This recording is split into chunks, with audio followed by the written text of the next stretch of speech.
que na criação de Brasília, a preocupação com os bairros operários foi zero. O candango, aqueles que construíram Brasília, foram para as cidades satélites, e todo mundo sabe o desastre que é as cidades satélites. As cidades que são as cidades satélites. Eu acho que não houve preocupação com a habitação social. A habitação social foi a primeira questão que os modernistas, lá embaixo, no começo do século XX, se colocaram. Por isso que eu acho que essa comunicação que a Gabriela vai fazer agora, né? A Gabriela Nunes, da Faculdade de Arquitetura e Urbanismo da Universidade Federal de Mato Grosso do Sul, vai colocar para vocês. Eu acho que isso completa de forma muito adequada aquilo que eu estava querendo dizer. Gabriela, com você. Obrigado, Dalton. Boa tarde a todos. Como o Dalton já disse, sou acadêmica da Universidade Federal de Mato Grosso do Sul. Eu estou no 6º semestre. Eu comecei esse artigo escrevendo ele e depois veio a professora Cíntia, que começou a escrever junto comigo. A gente não concluiu e espero concluir para publicação no congresso. Pode passar. Então, o tema é habitação social e vazios urbanos. O problema da habitação social, para ser constatado no mundo, pode ser constatado no mundo, mas permanece grave nos países subdesenvolvidos. Mesmo considerando a evolução das políticas urbanas e habitacionais, os vários programas públicos, com os seus subsídios e as possibilidades de financiamento para essa finalidade. Em Campo Grande, ao ser elevada à capital de Mato Grosso do Sul em 1979, a cidade passa por um processo de urbanização acelerado, ampliando seu perímetro urbano, surgindo novos parcelamentos acompanhados da implantação de conjuntos habitacionais públicos e ocupações irregulares, resultando ao fim dos anos 1990 em uma cidade que contabilizava 200 favelas, mais de 10 mil novas casas construídas e aproximadamente 120 mil lotes vazios. Pode passar. Aqui a gente tem, para localizar, como foco de estudo é a cidade de Campo Grande, no Mato Grosso do Sul. Temos um mapa do Brasil, em destaque em verde o estado do Mato Grosso do Sul.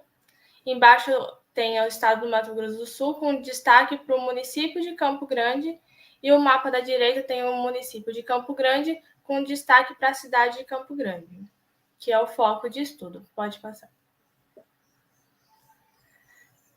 Então, aqui temos a análise dos vazios urbanos, que em 2016, o antigo extinto Observatório da UFMS fez a análise desses vazios urbanos na cidade. Então, pode observar a quantidade de vazios que há na cidade em toda a sua extensão. E o mapa da direita mostra como foco o centro da cidade. Pode passar.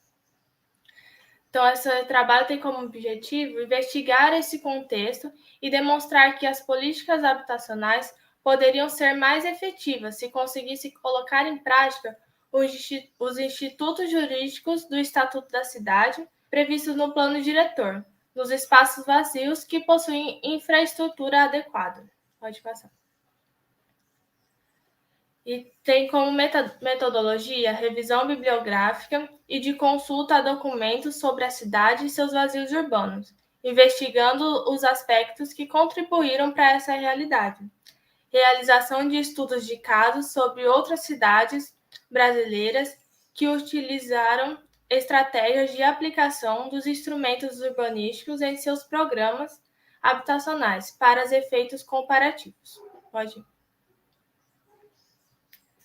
Então, a ocupação periférica intensa, além da dispersividade e aumento da área urbana, ocasionou no surgimento de muitos vazios urbanos, que são providos de infraestrutura urbana, que são redes de água, esgoto, elétrica e serviços de limpeza pública.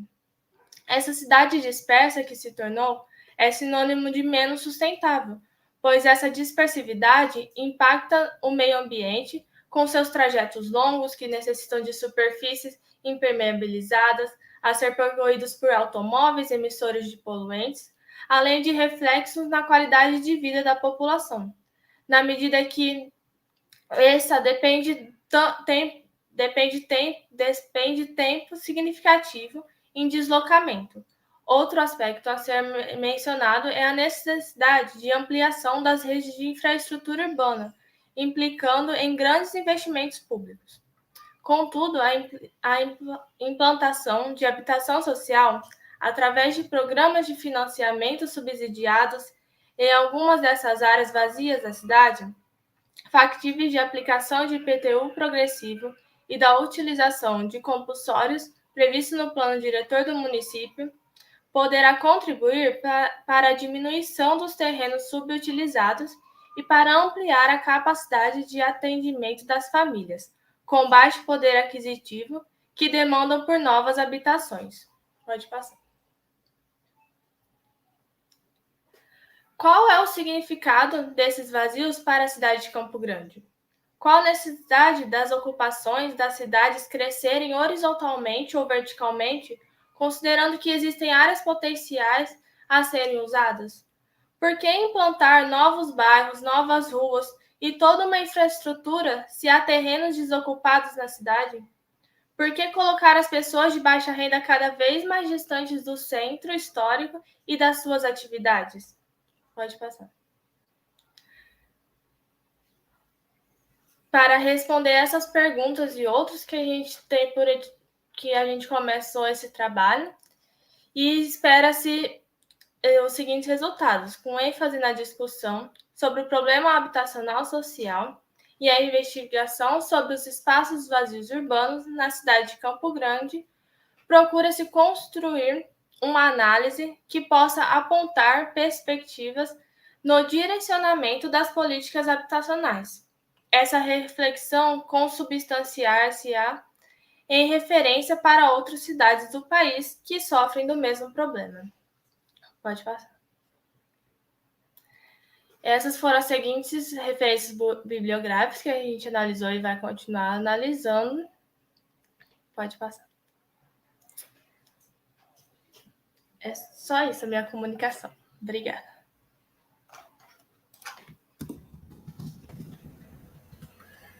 Gabriela, como eu já disse, eu acho que a sua contribuição é muito importante. Você é uma estudante, mas, para além da consistência, eu acho que a direção para a qual você aponta é muito importante. Como eu disse, eu acho que essa questão da casa modernista, da casa adaptação popular, foi uma das primeiras questões que se colocaram aos modernistas já no final do século XIX, que a condição de vida do operário, das classes populares trabalhadoras nas cidades europeias, nas grandes cidades europeias que se industrializavam, como Londres, Berlim, era muito ruim. Isso foi alguma coisa que ficou para trás e que precisa ser repensado. O exemplo de Brasília, que é aquele templo, a burocracia que eu mostrei, e realmente, por trás de tanta beleza, se você conhece as cidades satélites, você vê o que é a dureza da população trabalhadora. Então, eu acho que o teu trabalho, ele aponta, não só é uma retomada de uma perspectiva primeira do movimento modernista, como eu acho que é o que aponta para o futuro, porque essas questões são questões muito importantes para a sociedade brasileira. Portanto, muito obrigado. Sim, obrigada. Alguém me pergunta aí por que até que ponto as obras atribuídas ao Aleijadinho contribuíram para a identidade nacional brasileira. Eu realmente acho que eu fui muito rápido, que eu quis concentrar muita coisa em pouco tempo, muitas imagens, mas eu acho que a identidade nacional brasileira ela está condensada no Aleijadinho, não é como protótipo de um ser que é sofredor, mas é barroco. Ele é aleijado, mas ele consegue superar as dificuldades, ele improvisa, ele vence. Não só nisso, não é? Mas nessas imagens associadas ao Aleijadinho, não é? Essas imagens associadas no Museu da Inconfidência, entre a obra do Aleijadinho e a Inconfidência Mineira, mostram o quanto isso precisa ser discutido, rediscutido. Porque se existe um mito do Aleijadinho, não é só um mito um mito estético, um mito artístico, ou o que ele esculpiu ou deixou de esculpir, se se exagera ou deixa de se exagerar. Eu acho que existe um mito justamente ligado à construção política de um Estado autoritário aqui no Brasil. Eu acho que isso é alguma coisa que eu só posso esboçar numa resposta curta. Isso seria necessário, assim, realmente bastante tempo, sabe? Eu gostava muito, sabe? Gostava mesmo, sabe? Peço aos meus colegas acadêmicos que me escutem. Eu adorava dar um curso de pós-graduação, sabe? Eu gostava muito de poder desenvolver essas ideias e mostrar passo a passo, com os documentos, com mais obras, como é que essa ligação entre a identidade cultural brasileira, a identidade cultural brasileira e a obra do Aleijadinho se estabeleceu, como é que foi a construção do mito do Aleijadinho, independente das obras que existem. Vejam, as obras estão lá, foram obras de época. A Igreja de São Francisco de Assis foi construída durante o Ouro, isso não é uma ficção. A obra tem consistência material e concreta, mas eu acho que a associação dessas obras todas, desse conjunto de obras atribuídas ao Aleijadinho, é um problema da historiografia, porque isso tudo está registrado em textos, em exposições. Delinear isso ponto a ponto, ou seja, como é que foi essa contribuição, exigiria um tempo muito grande que eu gostaria de ter, sim, sabe? Eu gostaria de poder dar um curso e publicar essas ideias e discutir isso com outros intelectuais, acadêmicos, alunos, sabe? Curadores de museu, de maneira que essa questão possa se esclarecer, porque eu, de maneira nenhuma, pretendo ter a palavra final. Eu apenas estou apontando um ponto que eu acho um ponto consistente e importante de debate. Mais uma vez, peço desculpas por ter concentrado tanta coisa em tão pouco tempo, mas vocês têm que compreender que existe nisso também uma certa frustração de 30 anos de estudos, 40 anos de estudos retidos, entendeu? Sabe que quando aparece uma oportunidade como essa, eu quero colocar tudo de uma vez.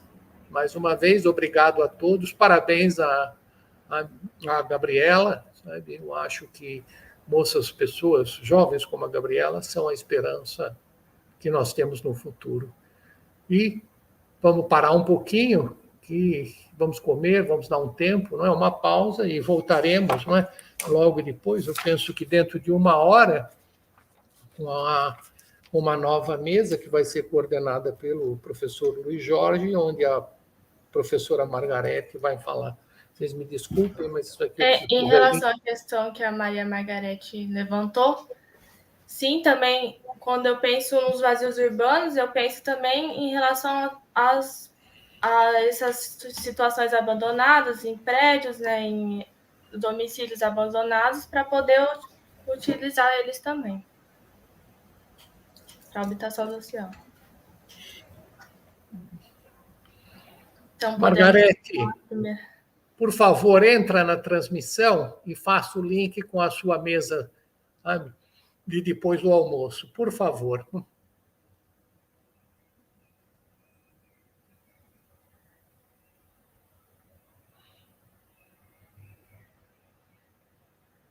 Alô?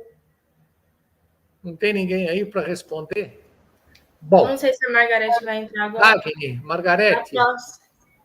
A próxima mesa, que vai ser depois do almoço, será um outro link enviado por e-mail para todos os inscritos e os palestrantes. Então, a gente pode encerrar essa mesa agora. Acho que foi todo mundo almoçar já, Gabriela. Ficou só eu e você. Sim. Tchau. Muito obrigado. Obrigado a todos. Tchau, obrigada. Até mais.